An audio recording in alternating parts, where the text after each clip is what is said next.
Okay, good morning again. Welcome to our class on the Kabbalah of Passover. This is a class that we do every year.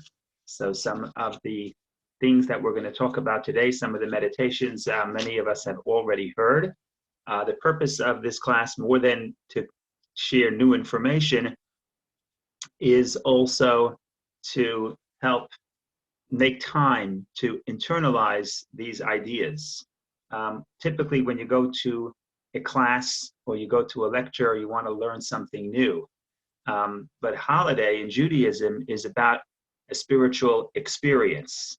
And to be able to really internalize the energy of the holiday and be able to take away, to receive the benefit of this, the spiritual benefit available for that holiday, is something that requires a little bit of effort, a little bit of preparation.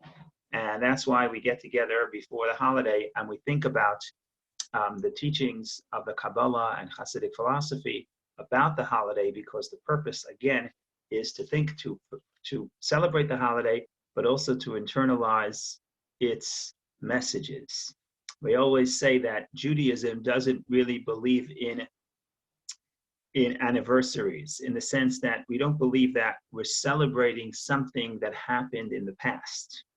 Right? What's the conventional definition of anniversary? Let's say it's the anniversary of the birth of a nation. Let's say it's the 4th of July. So we're going to commemorate that hundreds of years ago, people got together and created a new country and created independence from Great Britain.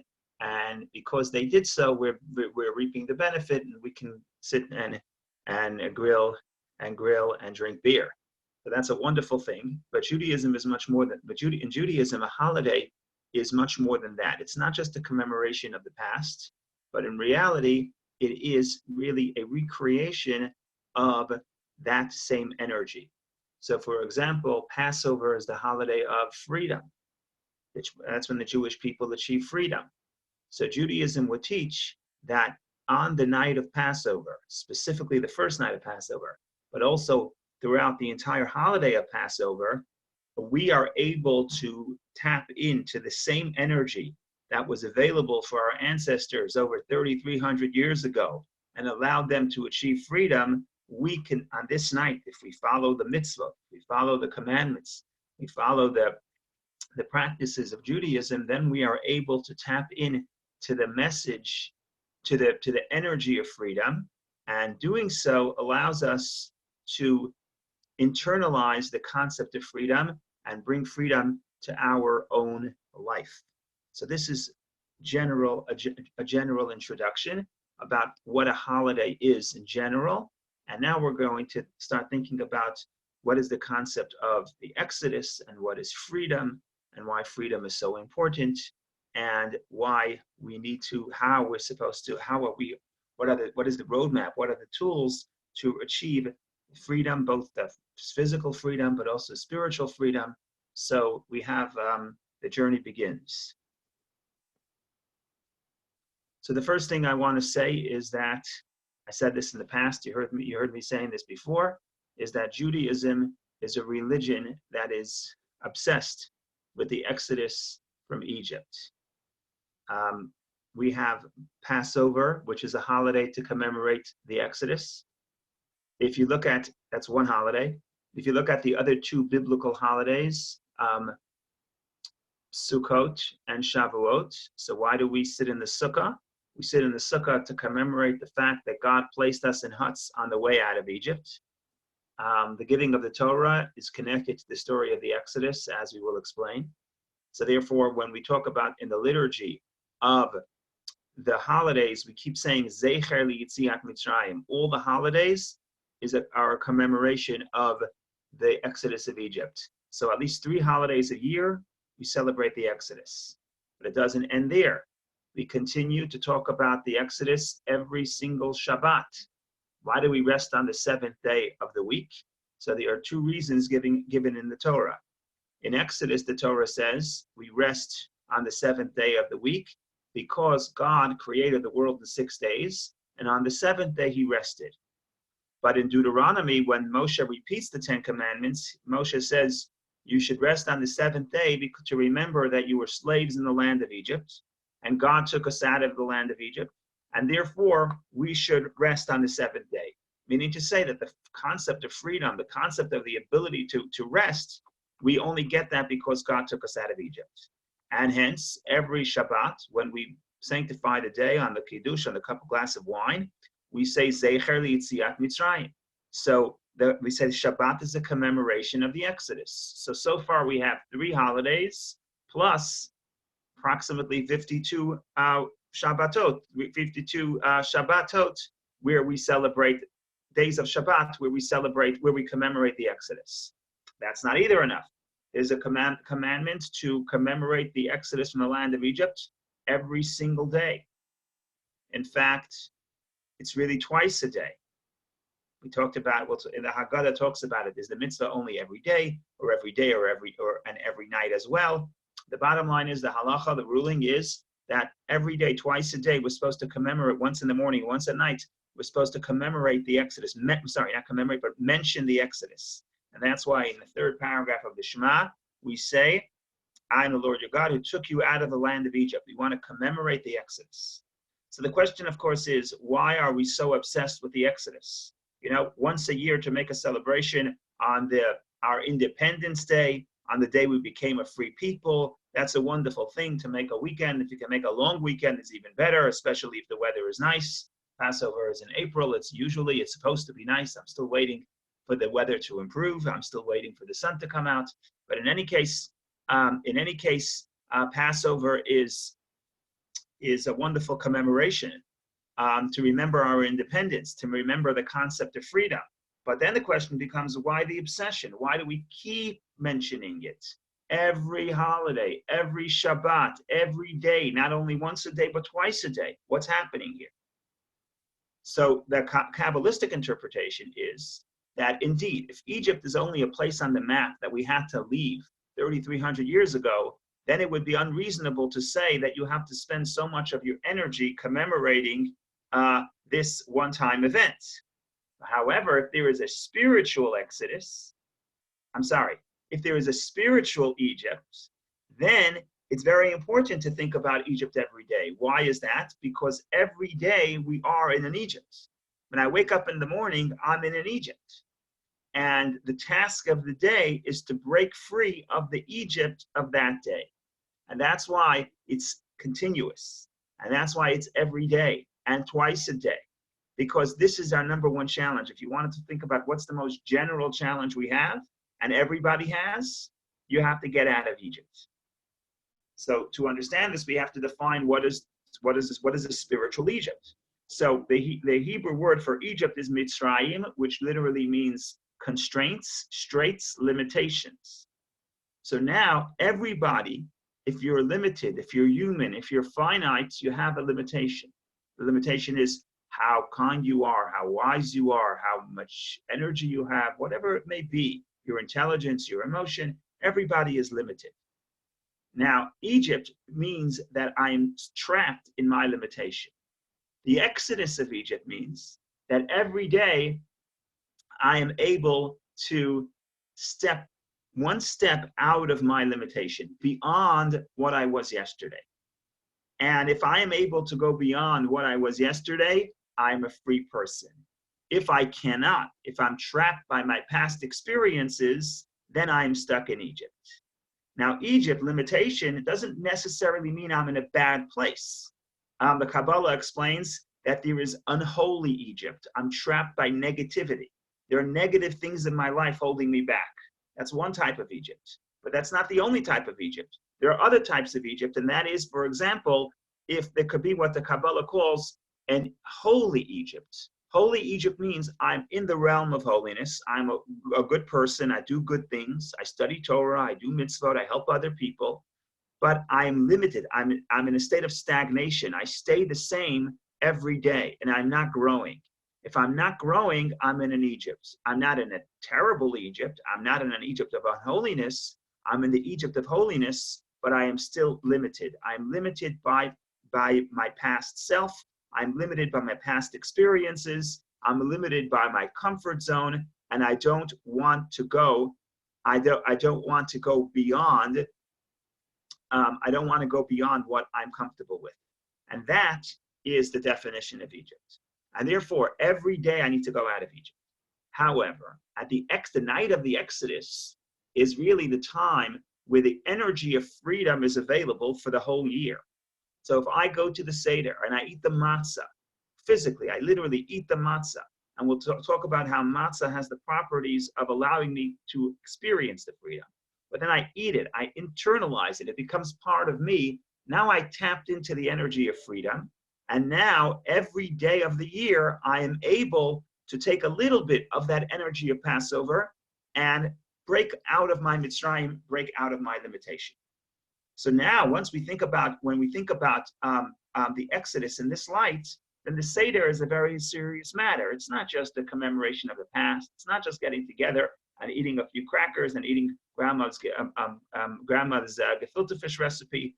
The Seder is a spiritual journey. The spiritual journey is freedom. Spiritual journey to growth.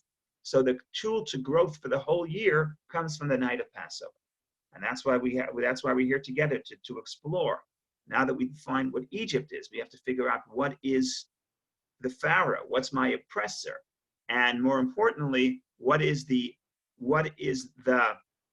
tool that will help me attain the spiritual freedom. So we'll begin a little bit with the concept of matzah, how we achieve freedom through matzah. And after that, perhaps we'll open up the microphone, and if anybody wants to comment, we can comment. They can comment, and then we will continue. Okay, so let's think about Egypt for a second. Egypt is limitation. What is my greatest limitation? It's a serious question.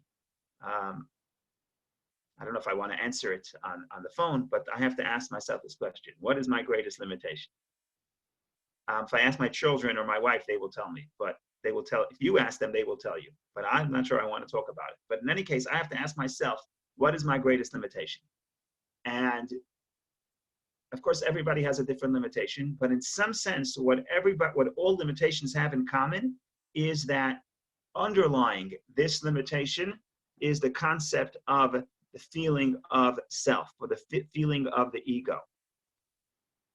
So just to demonstrate this point, I don't want to grow. I'm limited. In other words, I have a certain capacity for doing things. If I would push myself beyond that, I don't want to push myself beyond that to try something new. Why don't I want to try something new? So there are various reasons why I don't want to try something new, but ultimately I don't want to try something new because I'm afraid of failure. I'm afraid of rejection, right? So if I'm doing something that I'm not used to doing, I'm taking a chance. I don't want to take a chance because it will make me uncomfortable. Why will it make me uncomfortable? Because I'm afraid that maybe I'll fail, maybe I'll be rejected. Now, what's so terrible if I am rejected or if I fail? If I fail, I'll try again. What's the problem with failure? So the problem with failure is that I think that the failure is going to shatter myself, my sense of ego. My ego wakes up in the morning and all it wants to do is protect itself. It wants to protect the ego. So any threat to the feeling of self, the ego will not allow me to risk threatening the feeling of self. Now, the truth of the matter is that if I could not focus on myself, focus on somebody, something, or somebody greater than self, outside the self, focus on a goal that's beyond the self. If I could not focus on the self, but focus on the task at hand, then I could grow. Then I will take the risk. And then regardless if I succeed or fail, it doesn't matter because I'm growing, because I'm trying. There's a famous Hasidic story. I think I said it in the past. This is a great Chassid, Rabbi Mendel Futterfass, his name was. He's Mariashi Deren's great uncle. And he helped a lot of Jews, Hasidim, escape Russia in the mid-1940s. Eventually he was caught and he was sent to prison in Siberia, and he was there for 20 years. And then ultimately he was released and he came to London, and then he used to come visit the Rebbe in Brooklyn. So I met him. I mean, I was young, but I've seen him many times. And he was a legend. So he tells the story as follows. So how would the people, the prisoners, keep themselves busy in the camp in Siberia? So everybody, they once in a while, my daughter in preschool has what they call it a show and tell. So every once in a while there was a talent show, and all the people, all the prisoners, if anybody had a talent, they would present their talent. So once upon a time, one night, this prisoner says, "Here, I'm going to make the talent show. What's my skill? My skill is I'm a tightrope walker. I could walk on the rope, and I'm a tightrope walker." So the people don't believe him. So they set up a rope, and lo and behold, he's able to cross walking on a rope. And nobody could figure out how was this possible? How could someone do this? And Rabbi Mendel Futterfass would always talk about the teaching of the Baal Shem Tov, the founder of the Hasidic movement, who said that you always have to take a lesson, no matter from anything you see or hear. There has to be a lesson to the spiritual service of God.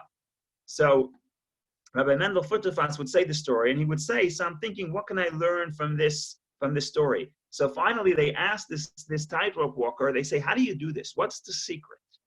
What's the secret? Like, aren't you afraid you're going to look down? You look beside the rope. You look at your right side. You look at your left side. You're going to fall down to the floor. Doesn't that scare you?" So the tightrope walker says as follows. He says, "Look, if I look down, I'm going to fall. There's no question. The only way I can achieve, I could succeed, is if I put my eye on the goal. I don't think about myself. I don't think about the dangers to self. I look at where I want to get to." And that's a very deep teaching, because that's really the essence of humility. What does humility mean? Humility does not mean I think I'm a bad person or I think I'm incapable. We'll elaborate there's many wrong, distorted versions of what humility means. But the Jewish concept of humility is the idea that I'm thinking about something not of self, but something greater than self. And ironically, the more humble I am, the less I think about my own ego, the more I am able to achieve and accomplish. That's the irony. If I don't think about self, myself will grow. If I think about myself, I'm trapped in my comfort zone. Now, everybody knows this idea. What is chametz? What is matzah? Chametz, the bread that is off limits on Passover, is inflated bread. Either it rises either by itself, or it rises because you add yeast. Either way, the chametz represents inflated bread, which represents the inflated ego. What is matzah? Matzah is humility. Humility means I'm not thinking about self. I'm not thinking about my own risks. I'm not thinking about what's comfortable for me. Rather, I am thinking about the task at hand, the other person, a goal, a cause. And when the focus is not on myself, but the focus is on somebody else or something else, then my ego is not inflated. It's flat. It's flat bread. It's not inflated. If I can take the focus off self, I can become free. So this is how, again, to summarize, before we take a few questions, or if anybody has a question or a comment, to summarize, when I sit down to the Passover Seder, what I'm really doing here is I'm trying to tap into the energy of freedom. But before you can achieve freedom, you have to figure out who's the enemy, who's the oppressor. And the enemy, the diagnose, slavery is Egypt. Egypt is limitation. The fact that I am limited to the person I was yesterday. Who's the oppressor? The oppressor is the Pharaoh. What's the Pharaoh? The Kabbalah explains Pharaoh was your inflated ego. What is the cure? What is the antidote to the ego? What's the route outside to get out of Egypt? The route to get out of Egypt is the internalizing of the message of the matzah through eating the matzah, because again, I have to emphasize this, that the Kabbalah talks about, the Judaism believes that actually eating the matzah, even if you have no meditation, it's wonderful if you could meditate, but actually eating the matzah, doing the mitzvah, eating the matzah after nightfall, on the night of Passover, gives you this spiritual energy. So when you're going to eat the matzah, you're internalizing the ability to not focus on self, to focus on something outside of self, greater than self. That is humility, that is matzah, and that's the only way out of Egypt. Because otherwise, I may grow a little bit, I may fine-tune my skills, I may grow a little bit, but I'm not going beyond myself. And the tool to growth, and every living thing has to grow, the tool to growth is the stepping outside of the comfort zone of self, stepping outside of the Egypt.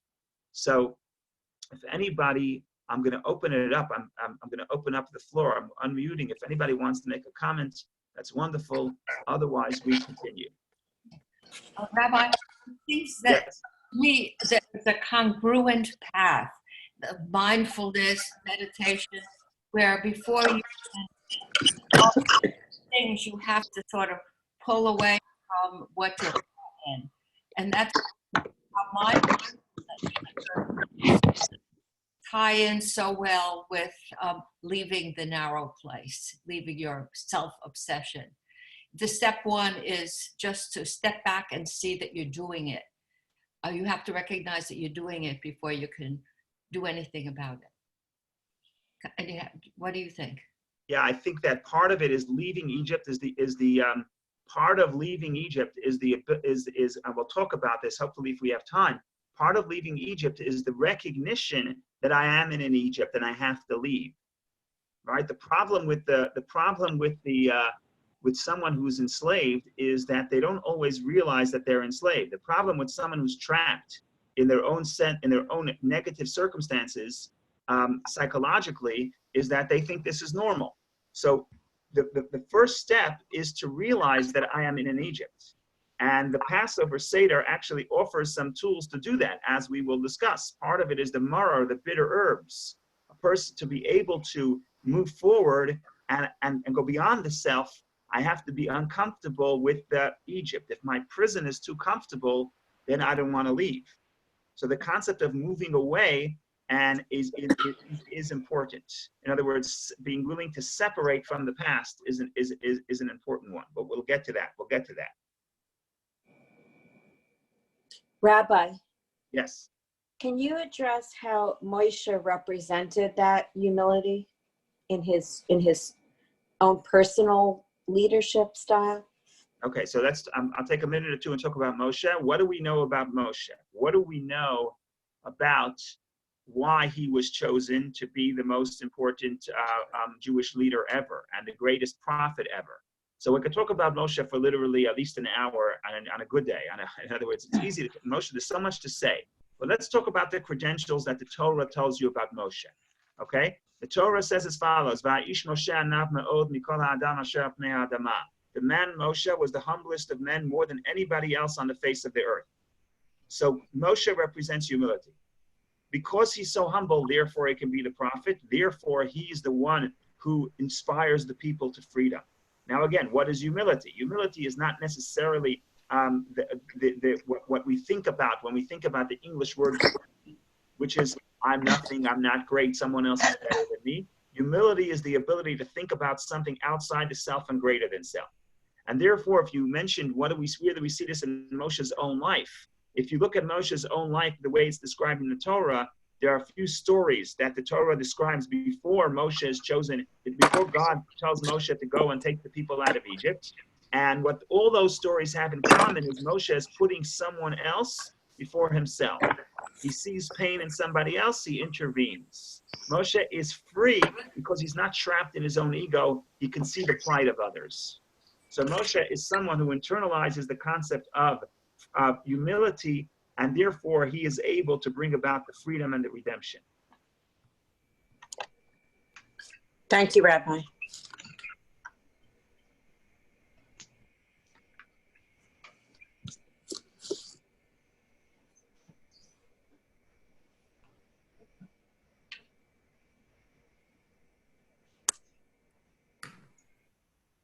Okay, let's continue down the journey.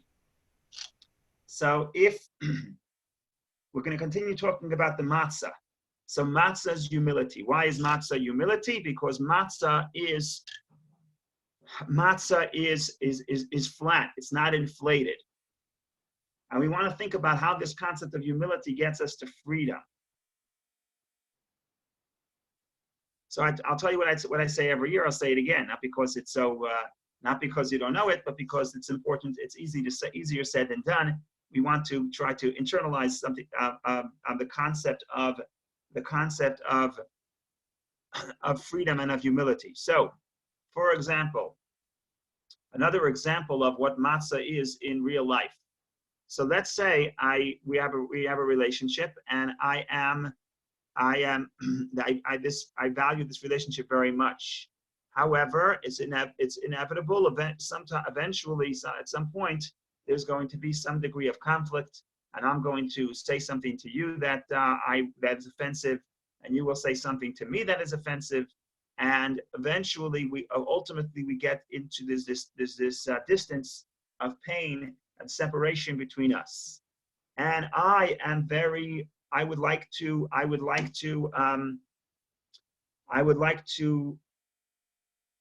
heal this pain. I would like to heal this relationship. So I'm perfectly happy to apologize. I'm perfectly happy to acknowledge that I did something wrong, and I'm perfectly happy to say that I am sorry. However, this happens often.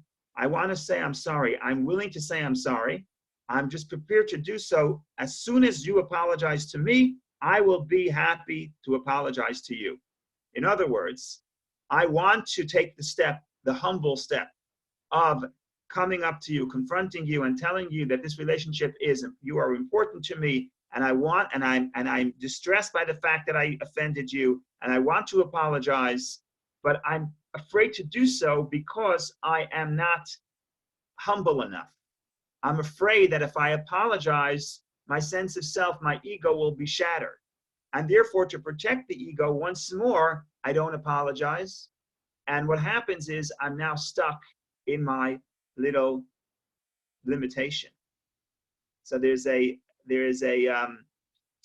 meditation that I try to present every year. It may be a little bit hard to do so here. Maybe yes, maybe no. I'll try it. The Kabbalists talk about this concept, and they say if you look at the word for chametz, which is leavened bread that rises, and you look at the word for matzah, and matzah is of course unleavened bread, you will see that they have the same letters. 2 of the 3 letters are identical, and there are 2 letters that are different. I'm sorry, 1 letter in chametz and matzah that is different. Chametz has the chet, and matzah has the hay. The chet and the hay are very similar letters. There's only one little difference between the chet and the hay. And I'm going to try to present it here to the camera. Let's see if it's going to work. Oh, beautiful. So if we have our chet, this is the letter chet. This is the letter of the unleavened bread. I'm sorry, the leavened bread. The bread that rises, that's the chet. And the matzah, the unleavened bread, has the hay. What's the difference between the 2? So the chet represents a person trapped. There's nowhere to go other than to come down. Imagine a person's in a prison cell. He cannot get out. The only way he can go is farther down. Now imagine if I'm in the hay, if I'm in the hay, I'm in that same prison cell, but on top there's a little bit of an opening. I have this little opening. So think of yourself that I am in this prison cell, but there's some opening. I could get out of the opening. The problem is I don't fit. I'm too big. My ego is too inflated, so I can't get out. But if I am humble, then I can get out of that escape hatch. So think about the scenario where I know I should apologize, but I don't want to apologize because I want you to apologize first because I'm afraid my ego will be shattered. So I would prefer to stay trapped in my chametz, trapped in my cell, because there is a way out. There is a way of apologizing, but I don't want to apologize because I'm afraid of myself. I'm afraid of my ego. And I think that my job is to protect my ego. And I don't realize that the more I protect my ego, the more I'm trapping myself. And that's how this concept of matzah as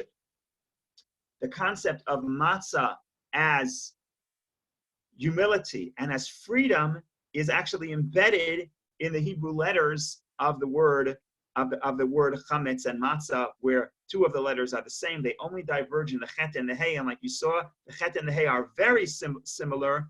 The chet and the hay are very similar, and the only difference is a small little opening, but that small little opening makes all the difference.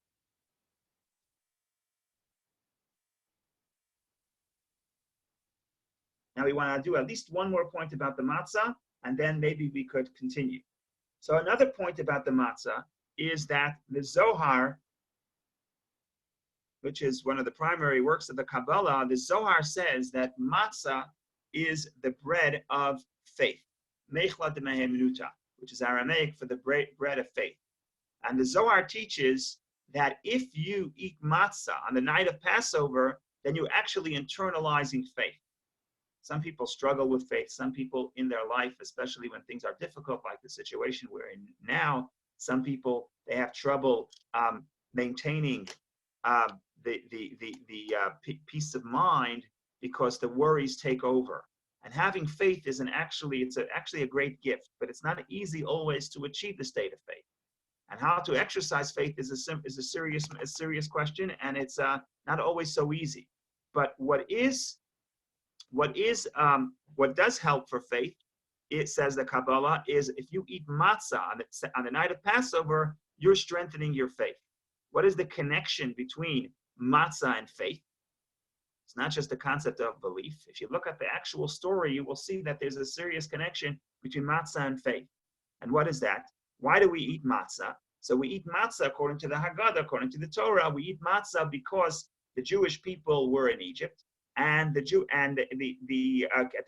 time of the Exodus, they had no time. They had to rush out, so they took the dough, and the dough didn't have time to rise, and they went quickly out of Egypt into the desert. So matzah represents that you're actually going into the desert without knowing where the next meal will come from. In other words, it's not like they're going to a place of civilization where you say, I don't really need to carry I don't need to carry dough on my back because I'll just go to the next rest stop and I will buy a meal. No, but the Jewish people are actually following Moshe into the desert. And following Moshe into the desert, which is a place that is uncivilized, a place where there's nothing grows. The prophet Jeremiah expresses it, and he says, God tells the Jewish people, I remember the love of your youth, that you followed me in the desert in a land that's not planted, be'eretz lo zruah. So we're going to a place that is uncivilized. So Neil asks, what about the cattle? We didn't rely on the cattle. We took the bread. Think about the bread for a moment. The bread, the idea is that we go into the desert, we don't have we're going to a place. Of course you have your sandwich bag. Of course you have your tuna sandwich or whatever you're carrying with you, but you're going to a place where there is no food. And therefore you have to take your matzah with you. So you're trusting God. We cannot imagine what it means to go to a desert, to go to an uncivilized place. We live in the United States of America. Wherever you go, within 2 miles, you have a restaurant, or you have a supermarket full of food. But the spiritual concept to leave Egypt, imagine if I'm a slave in Egypt. And it's not fun to be a slave in Egypt, but at least there's food in Egypt. And someone says, we're going to be free. Where are we going to go? We're going to go to the desert. So you ask yourself, why would I go to the desert? To go to the desert is a place that is inhospitable. So maybe I have some food in my bag, but eventually this is going to run out. So the idea is that stepping into the desert, following Moshe, is a tremendous act of faith. So matzah represents this idea of faith. Now let's think about this for a second. To attain freedom, a very important ingredient is faith. Again, going back to what's the slavery? The slavery is the Egypt. What's the slavery? Is I'm trapped in my comfort zone. Why am I trapped in the comfort zone? Because I'm afraid to take risk. Why am I afraid to take risk? Because I'm too focused on self. So what should I focus on? I should focus on following God, meaning to say, understanding I have faith in God. If God gives me these circumstances, if God gives me these opportunities, then I have to believe in the power of God to help me succeed, because I have a spark of God within myself. So in a sense, if I believe in God, I'm believing in the spark of God, which is myself, which is my soul. So believing in the infinite power of the soul, because believing that I am a part of God, and therefore this obstacle is not going to be able to stand in my way, that essential faith is a requirement for freedom.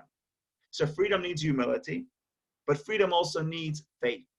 And faith doesn't only mean believe in God. It means believe in God, but by extension, I'm also believing in the spark of God that is within me. And that is a critical ingredient. So if I have an obstacle, if I have something I'm afraid to do, and again, afraid to do doesn't only mean something in the external world. I'm afraid to start a new business. I'm afraid to put myself out there. I'm afraid to try to achieve something. It can also be internal, right? Eventually, let's say I have a bad habit. Let's say I have a bad character trait. Let's say I lose my patience. Let's say, God forbid it should happen, but let's say. So why am I afraid to try to improve? Because I'm afraid that I'm going to fail. And if I fail, I'll be disappointed. So it's better not to try. So you see that a critical part of being willing to try to change is the faith that I could change. If I don't believe that I could change, I'm not going to try to change and I'm going to stay in my prison. And that's why that's another dimension of the matzah. The matzah would be the humility which will allow for the person to, the faith that allows for the person to take the leap and move ahead and follow the figurative Moshe into the desert. And that is the way a person is going to be able to achieve the concept of freedom. So just to summarize, again, we classified what the obstacle is. The obstacle to freedom is Egypt. Egypt is limitation. Egypt is the concept that I am limited in my own personality, in my own habits, in my own experiences, right? A person, children, they think they can do anything. It's a little bit of a problem when your 3-year-old child wants to climb to the highest, the highest monkey bars in the park. And now there's no park, so there's no problem. But when they do, it's a little bit disconcerting. You get a little nervous. So it's your job to tell your child, hey, this is sort of beyond your capacity. And adults, you typically don't have to tell them not to climb to the top of the monkey bar. Why? Because adults learn from their past experiences. They say, look, I tried, I failed. I'm not going to try again. And adults remember these failures. Children don't have that experience. So they're not trapped by past experiences. But the truth is that for an adult to be free, an adult has to grow from past experiences, but not be trapped from past experiences. So Egypt is being limited in my own comfort zone, in my past experiences, in my habits, and my talents, and whatever I am. And I don't want to grow, because to grow is to risk. And to risk is risk of failure, risk of rejection. I'm afraid to try something if I think that I'm not going to be successful at it. And that's or something that's difficult. I don't want to work hard because it's going to make me uncomfortable. So that's the Egypt. The oppressor, the Pharaoh, is the sense of self. The antidote to slavery, the key to freedom, is matzah. Matzah is take the focus off self. Think about somebody else. Think about a goal that has to be achieved. Think about a cause that needs to be achieved. And ultimately, that is freeing. Because if I'm walking on that tightrope, I'm not looking down, thinking about how I am going to, the risk I'm taking, which is thinking about self. But I think about the destination. That is the key to freedom. And then you have the concept of matzah as in the faith, following God into the desert. Matzah is I have to believe in my ability to overcome my difficult situation, which could be internal, it could be external, it could be something outside, it could be within myself, it could be psychologically, it could be a bad habit, it could be past experiences, etc. But I have to believe that I am able to move past that and move forward. And that's another dimension of the matzah and how matzah will allow us to achieve freedom.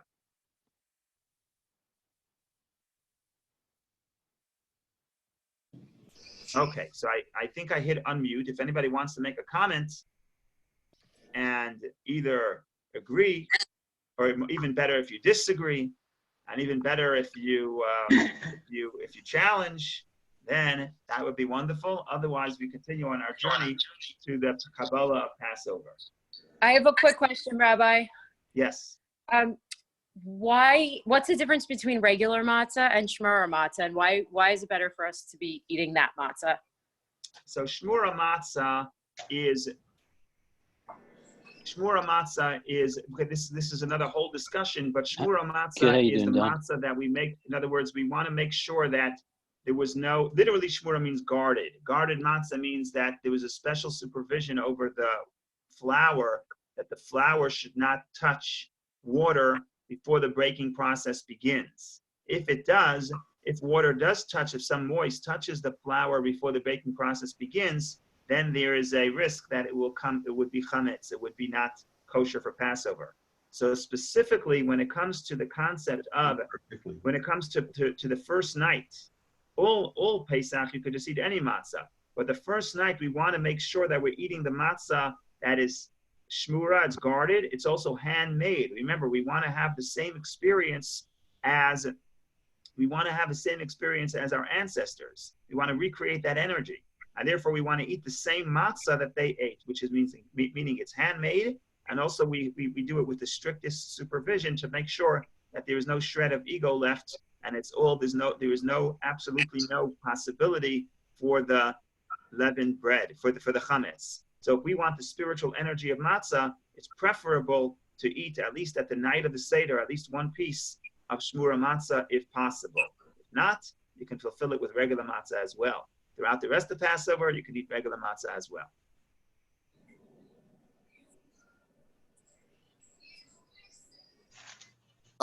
When we take leap of faith and do something unusual and risky, how do we know it comes from, it's our God calling us and it's not our ego that's just... That's a good question, right? Sometimes the problem with the ego is that it's a little bit hard to identify. So that's why you want to, the practical answer is that you need to have somebody else, a spiritual mentor, somebody else to talk about, to get advice. And the spiritual mentor could be your wife. Somebody once said the best investing advice they ever got is don't make any investment that your wife would be uncomfortable with, right? Because when I invest in myself and I'm thinking about myself, the risks I'm willing to take, it's hard to tell whether or not what's motivating me is ego or what's motivating me is humility. My wife is uncomfortable with any investment I make. Okay, follow her advice. No, I'm kidding. But you see what your wife knows. The answer to your question is, how do you know if it's my ego? How do I know if it's my ego or my humility? I ask my wife. When I have a question like this, I ask my wife, she tells me. But it doesn't have to be your wife. It means somebody. No, on a serious note, it's a very serious question. To be able to really identify a certain feeling or a certain urge within myself, a certain risk taking, is that because I am being irresponsible because of my ego, or is that extending myself to growth? It's not always easy to discern, and that's an excellent point. And that's why sometimes and often it's beneficial to discuss it with somebody else. It could be a professional, it could be a psychologist, it could be a professional, it could be a therapist, it could be a friend, right? The Mishnah in the Ethics of the Fathers says as follows. First chapter, it says, make for yourself a rabbi, a rav, a teacher. In other words, it's very important to have a teacher. But then it says it's just as important to have a friend. And it says friend after a teacher, which may mean it's even more important. And the friend is the person who you could have a confidant to ask a question like this. What do you think? Do you think this is ego? Do you think this is me being irrational, or do you think this is me taking a risk and being able to grow? Isn't it a part of limitation not to make a decision by yourself, but definitely looking for a guidance? I think it depends. It depends. Some people are. Any extreme is not good. If someone cannot make a move, I can't do anything without asking my spouse, I can't do anything without asking my friend, that's obviously not freedom, right? But somebody who could never take advice, right? He's also enslaved. He's enslaved to the sense of self. So the ability to know that there is an important question here. There's a big challenge here. I'm approaching a fork in the road. I have to go beyond myself. So the ability to say, I don't know everything, I'm willing to ask advice, that is humility. And some people never take advice, and it could be that is being trapped in their own ego. So again, right now, in 1 hour, we can't cover every scenario, and I don't think there is one answer that fits all. But I think that if you're going to get locked into any of these extremes of never asking people advice, always knowing all the answers, then it's a wonderful thing. Maybe you're very talented and good and smart, but you're certainly locked into your perspective, and you're not opening up yourself to additional perspectives, which potentially could lead to growth. If I may, I think what you're saying could be a little bit generalized. Yes. Advice in the sense that you look for some objective signs, not only that it's your, whatever crazy thought came to your head, but there are some objective signs telling you that there is a chance in what you're.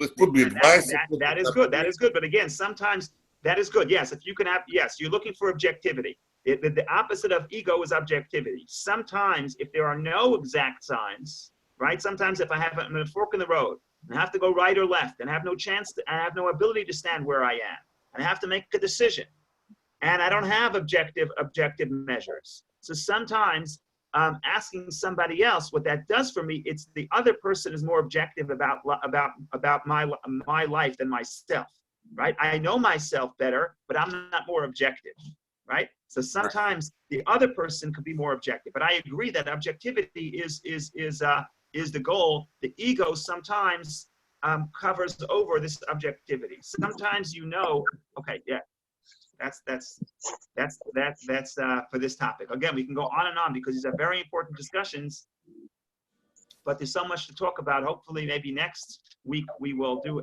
a second class again on the Kabbalah, because I don't think we're going to finish everything here, but we're certainly not going to finish everything in one time. But at least I want to try to cover some of those important points.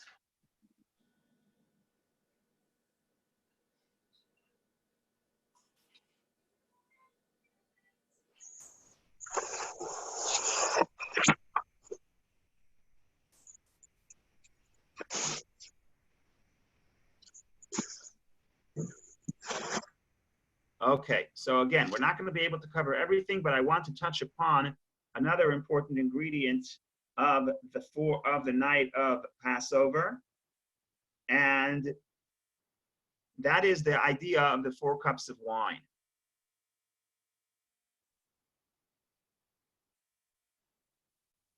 So let's think about the 4 cups of wine for a second. Why do we drink 4 cups of wine at the Passover Seder? So it's interesting that it is not a biblical commandment. The biblical commandments of the night do not include drinking 4 cups of wine. They do include eating matzah. They do include telling the story of Passover. But there's no biblical obligation to drink 4 cups of wine. This is a rabbinic, what they call a rabbinic commandment. The rabbis instituted that custom. Why do the rabbis institute that custom? Because they say, if you look at the story of the Exodus in the Torah, the way it's described in the Torah, in the beginning of the second chapter, of the second portion of Exodus, God comes to Moshe and he says, I'm taking the people out of Egypt. And in those series of verses, God offers 4 expressions of redemption. Meaning to say, he says, V'hotzeti, I will take you out of Egypt. V'hitzalti, I will save you. V'ga'alti, I will redeem you. And v'lokachti, I will take you for me as a people.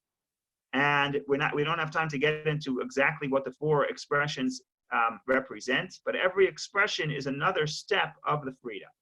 So to commemorate the 4 expressions of redemption, the rabbis say that we should have 4 cups of wine. Wonderful. So if you like wine, this is your night. So just to analyze this for a moment, if you go back to those verses and you see the 4 expressions of redemption, you will notice something interesting, that the first 3 talk about actually leaving Egypt. And the 4th one does not really talk about leaving Egypt, right? The first 3 are, V'hotzeti, I will take you out. V'hitzalti means I will save you from the Egyptians. V'ga'alti, and I will redeem you. So it's all discussing going out of Egypt. The 4th one, however, is V'lokachti, I will take you to me as a people, God talking. And the rabbis explain that refers to the giving of the Torah. When we get the Torah, we become God's people. In fact, the getting of the Torah was really almost, it's the purpose of the Exodus. we're not going to go into it right now, but everyone knows the famous verse where Moshe tells the Jew, Pharaoh, let my people go. Everyone heard of that phrase, let my people go.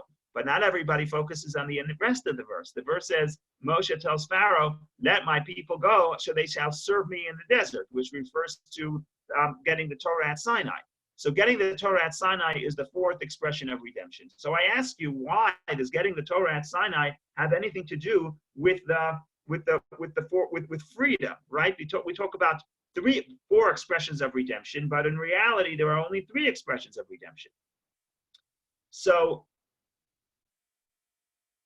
the spiritual explanation is that freedom doesn't only mean going out of your prison. In other words, it doesn't only mean going out of physical limitation, but freedom also means spiritual freedom. In other words, I have to get to the spiritual freedom would mean I have to be able to tap into my soul to express the spiritual side of life to be able to achieve freedom. And this gets into the philosophical definition of how do you define freedom. And there are many definitions of freedom. And certainly if I'm in a prison, I'm not free. And therefore I have to leave Egypt and I have to leave the first 3 expressions of redemption is actually leaving the constraints of Egypt. That's clear. But beyond that, the question is, am I fully free if I'm not spiritually free? Meaning to say, am I fully free if I'm not expressing my spiritual side of self? And that 4 cups of wine teach us that no, freedom means self-expression. If I'm not expressing my deepest self, I'm oppressing myself. So let's say a person has a great talent. They could be the greatest musician in the world. They could be the greatest writer. They could be the greatest comedian, but they don't express that. So in some sense, they're free. They're free to make other decisions. They're free to become an accountant or a lawyer. Nothing wrong with being an accountant or a lawyer. But if my deepest calling is something else and I don't express it, I oppress that feeling, then I'm not spiritually free. And part of the story of the night of the Seder is to achieve freedom. But part of this is freedom also means spiritual freedom. And spiritual freedom means I have to find ways to express the spiritual side of my life. If not, then a very significant part of my spiritual identity is oppressed. And that's why it does, if you think about the calendar, we leave Egypt, but we don't get the Torah for the next 49 days. In other words, when we leave Egypt the first night of Passover, it's just the beginning of the process of redemption. It's only the physical freedom. Eventually, after 49 days, when we search inward and we try to express the spiritual side of self, try to express our soul and bring some spirituality into our life, that, in other words, express the spirituality that is inherent in our soul, that is when we sort of conclude and reach the full definition of freedom, which is not just physical freedom, but spiritual freedom as well. So at least that's a meditation of, so far we have a meditation about what Egypt is, what matzah is, and what the wine is. The wine represents seeking that 4th dimension, the 4th cup, the 4th expression of redemption, which is freedom, which is spiritual freedom. Because again, it's very easy to live on this earth and be limited and satisfied with being preoccupied with my physical needs, because my physical needs take up a long time. Just to cook 3 meals a day and to eat it already fills up my day. In other words, I can spend my entire life worrying only about my physical biological needs, and that's a wonderful thing. If I don't have it, I would be, in some sense, I would be in pain, and in some sense, I'd be oppressed. But if that's all I do, then I'm in a limitation. If I'm not going to express the spiritual side of self, then in some sense I'm not completely free. So part of the experience of the Passover Seder is to ask myself and help try to discover what is the spiritual dimension in my life, what is the spiritual side of life that would allow me to become closer to my inner self.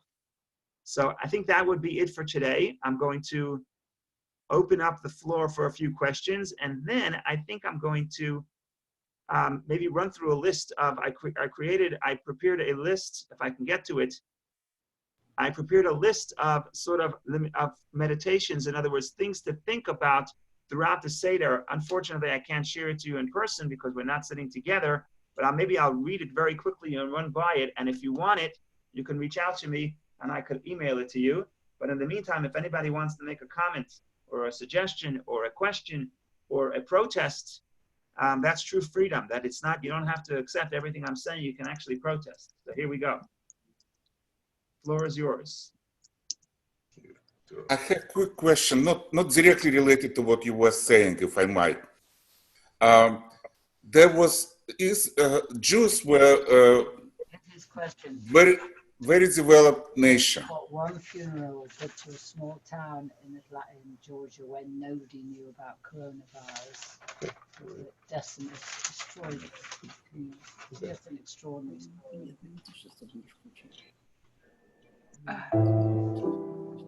Get his list. We have to think about what we want to do on that evening of the 8th. We could read the Haggadah ourselves. I think so.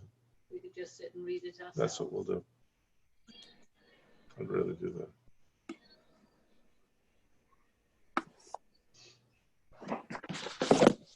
Zach, I can't hear you anymore. Are you still with Yeah, us? my question is, Yeah. What happened to the rest of Jews? Joseph was one person that got into Egypt and the entire nation showed up.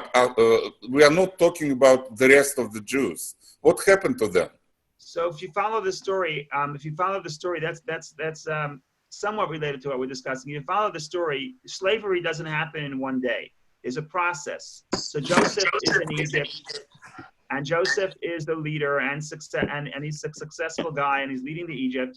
But over time, this is a very interesting thing. Over time, certain patterns develop, and the Jewish people sort of make peace with certain circumstances, and eventually they fall into slavery. And with this, now is not the time to discuss how this happens, but this is a very interesting thing. Slavery doesn't happen overnight, right? If I'm comfortable, I make peace with my circumstances, and I don't try to grow, then ultimately, I won't necessarily keep the status quo. That could lead to the concept of slavery. So that's a fascinating topic of how the slavery develops. Hello? But maybe we'll leave that for another moment. What I want to do right now, with your permission, I'm just going to read through some of the questions sitting last night. And I was saying, okay, could we put this on paper? Could I think about some meditation for pre-Passover or at your Passover Seder? And the good news is we're not sitting together, so I don't have to tell you the answer to these questions. And the good news is that you don't have to tell me the answer to these questions. But if this will provoke some sort of thought, in other words, some meditation, thinking about this concept, maybe that would be of help. So I have Seder meditations for Passover 2020. Here we go. Egypt. That's the first topic. So the question I ask myself is, what is my Egypt? What is my biggest challenge? What is holding me back? Okay, you don't necessarily have to answer that question to me. Okay, matzah. How would humility make me more free? What is humility? Focusing on something greater than self. I should believe in the infinite power of my soul. Am I attached to anything that impedes on my freedom? We didn't discuss this. We'll discuss this perhaps next week. 4 cups of wine.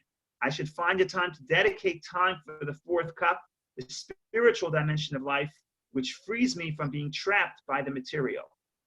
And then, of course, there's more on this list, but we didn't have time to cover that. We will cover that, hopefully, God willing, with God's help, next week on Tuesday at 10 o'clock in the morning. So it's been Thank you, Rabbi. My pleasure. Thank you for participating, and I wish everybody good health and peace of mind, and ultimately freedom, both physical freedom and spiritual freedom. And we should meet up in person, face to face, in good health. Thank you, so Rabbi. much. Thank you, Rabbi. Thank you very much, Rabbi. So relevant for these times. Thank you. Thanks.